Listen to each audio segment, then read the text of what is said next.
Another person who has tremendous intersection between healthcare and technology and then medicine as a physician is David. David, thank you for joining us today. You've been a part of the HITLAB system and certainly the Columbia ecosystem for years. Thank you for joining us. Yeah, I'm also a native. I live in New York now.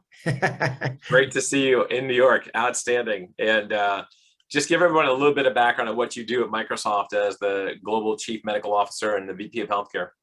Sure. Well, a little background on myself first. Physician, health services researcher, technologist. I've been in health tech for the past 25 years. My role within Microsoft is to work very closely with our clients and our partners as they head down this journey of how technology can help improve operational efficiency, improve outcomes, improve experiences for both patients and clinicians. And it's really about translating that amazing technology into things that we can use every day. That's amazing. And, again, you're living in New York City now, which is absolutely outstanding. It's great to see you in the metropolitan area. You're in where are you living exactly? Yeah, Upper West Side. Yeah, I'm not too far from Columbia. All right, outstanding. And looking forward to seeing you at the summit as well. But just to kick things off here, and obviously for the audience, if you have any questions for David, please do pop them into the chat box. But if you could, just to kick us off into the direction of the theme, if you will, of the background, you were both at ViVE and at HIMSS. If you could give the audience a little bit of a highlights and impressions from each meeting that you found that you're really thinking about, can you talk a little bit about that for us? Yeah, sure. So just keep in mind that ViVE occurred first. It was about a month ago, and there were many different sessions. Obviously, I couldn't attend everyone, but there were a lot of general themes. The ones that I attended, there was a significant amount of interest in understanding how technology can be used to address some of the inequities that we see in healthcare. So health equity, finding ways that we can apply artificial intelligence in an unbiased way, allowing us to be able to reach the underserved. So many great presentations and discussions on that topic. One of the topics that I also spent some time talking quite a bit about was the data itself and how can we manage and protect that data, data privacy, security. Obviously, in healthcare, this is a high priority area, and with the number of cyber attacks that are occurring every day, it's extremely important that we have a policy or a strategy around that. And there was some announcements that Microsoft made relative to that as well. And then at HIMSS, which was just a couple of weeks ago, it seems like almost a month ago as well, there was a significant number of announcements made there, but the general themes, artificial intelligence, again, big theme. But specifically large language models, a lot of the announcements came about were specific for LLMs and generative AI. And then, of course, responsible AI and the use of multimodal AI. So there's a lot of different types of things that were all AI focused. Of course, electronic health records, there was a lot of discussion around clinical workflows and also optimizing those workflows, leveraging some of the newer enhancements. So just across the board, a lot of really exciting things in both of those conferences. And it was exciting to see also good friends and colleagues that I hadn't seen in a while. It's fantastic. Absolutely. And talk a little bit about the alliance now. In certain, Microsoft and Epic are going to be combining to help bring AI into the Epic EHR. And the audience obviously saw that and would love to hear more about what you guys are doing there.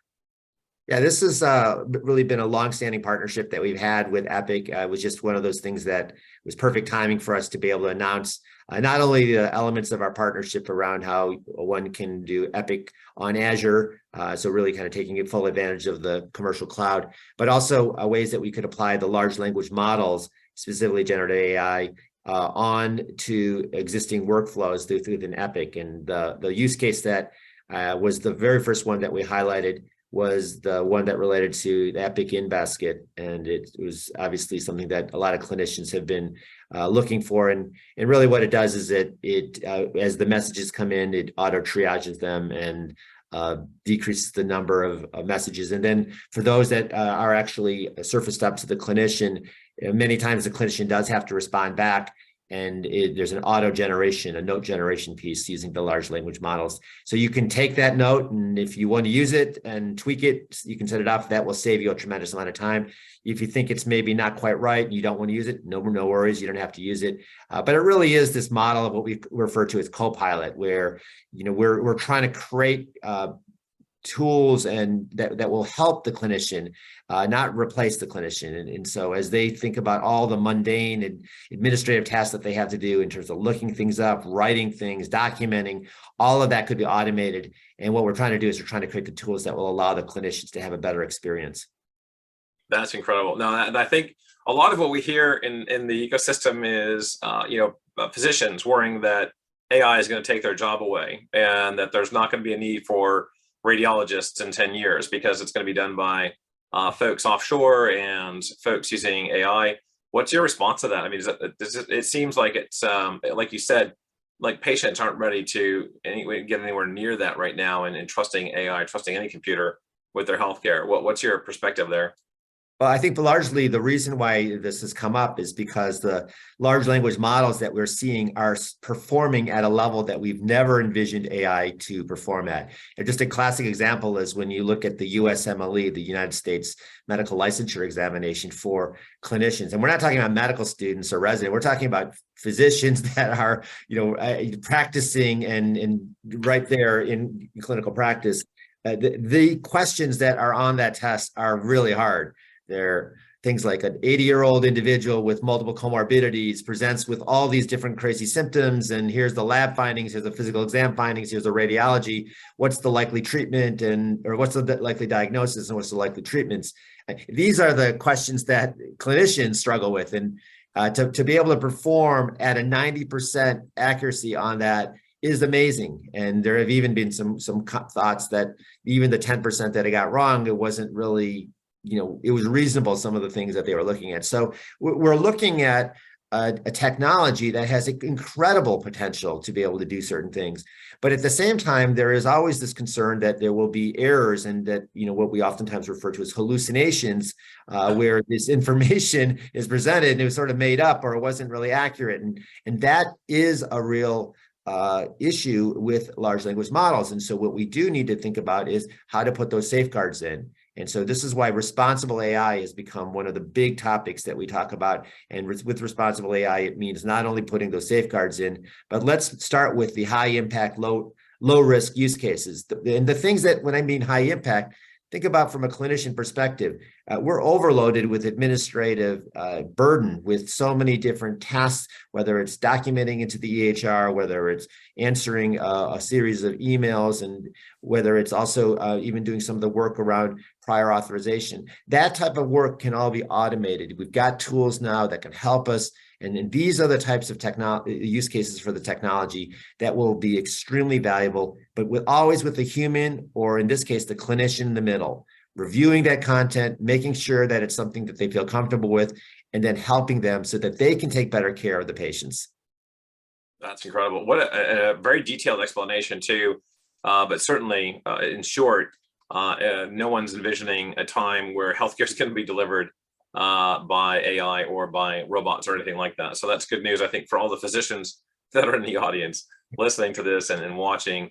It's clearly something that's going to be, especially if it's going to be patient-centric, it's going to have to be physician driven and delivered, and maybe assisted by AI, but that's about it, right? Yeah, Stan, one of the things that happened just before HIMSS was Nuance made an announcement about the Dragon Ambient Experience.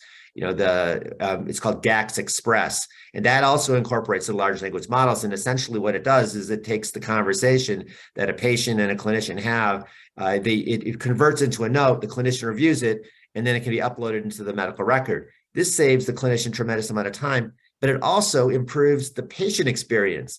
So the patient's actually talking to the clinician as opposed to talking to the clinician's back. And it is extremely helpful in terms of doing so many different things. And that's part of the reason why these tools will not only improve the overall efficiency of care, but it'll improve the quality of care, the experiences for patients, and allow us to be able to deliver better experiences for all. That's a great way to look at it too. A lot of the audiences are coming from digital health startups. And obviously anything that they can do to work within the Microsoft ecosystem is going to help them a lot in terms of APIs and things like that, or if there are other areas that you're seeing really nice resources for startups that are trying to understand where to connect in for APIs and things like that. Do you have any advice for startups who are trying to connect into the larger ecosystem about how they can either connect to Microsoft or others through APIs and other integrations? Absolutely. So Stan, one of the reasons I'm so excited to talk to you and the audience is that Microsoft is, our position is that we want to enable every company, every organization to be able to help achieve their goals. We're not here to compete. We're not here to monetize any of the data sets. Essentially, what we want to do is we want to be able to help leverage technology. And to do that, we've got a program for Microsoft called Microsoft for Startups that anyone can enroll in. Gives you free credits for Azure. You can get jump started onto different things. And it also allows you an on-ramp to be able to then get to leverage the Azure OpenAI services. And the reason why that's particularly important is because when we talk about generative AI, we don't want enterprise organizations to be all going to the internet and uploading their own files and documents to the internet to do things that would potentially be where data might get exposed or IP might get exposed to the broader public.